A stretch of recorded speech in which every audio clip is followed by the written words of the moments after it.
Hey cuties, welcome back. এটা ছিল আমার শিলিগুড়ি সিরিজের 6th মিনিট ব্লগ। আর হ্যাঁ, সকাল সকাল ঘুম থেকে চলে গেছিলাম নিচে, কারণ দাদাভাই দিদিভাইয়ের জন্য চকলেট পাঠিয়ে দিয়েছিল। তারপর বাইরে স্নান খাওয়া দাওয়া করে রেডিও দাঁড়িয়েছিলাম দিদিভাইয়ের জন্য। আর এই তো দিদিভাই আর আমার সোনামাও চলে এসেছে। তারপর আমরা তিনজন মিলে চলে গিয়েছিলাম এই অল্প মিষ্টি নিতে। আর হ্যাঁ, আমি জানি আমার গলাটা শুনতে খুব হেভি লাগছে, ভারী লাগছে, কারণ আমার প্রচন্ড পরিমাণে ঠান্ডা লাগে, খুব বাজেভাবে গলা বসে গিয়েছে।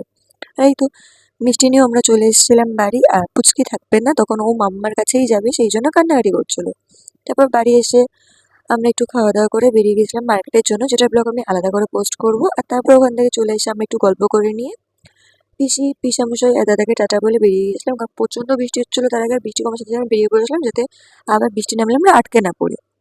আর যতই একে খাওয়ার জিনিস দেওয়া হোক, বাট ও ভালো জিনিস খাবে না, ও এগুলোই খাবে। দিয়ে এই তো বাস থেকে নেমে আমরা মার্কেট ওই দিদিবাড়ির দিকেও চলে গিয়েছিলাম। আর ছিল স্বাভাবিক গরম, অস্বাভাবিক গরম। তারপর বাড়ি এসে রাত্রেবেলা খাওয়া-দাওয়া করে নিয়ে ঘুমিয়ে পড়েছিলাম। ভালো লাগলে like, comment, share and subscribe করে দেখা হচ্ছে নেক্সট ভিডিওতে। Tata, by.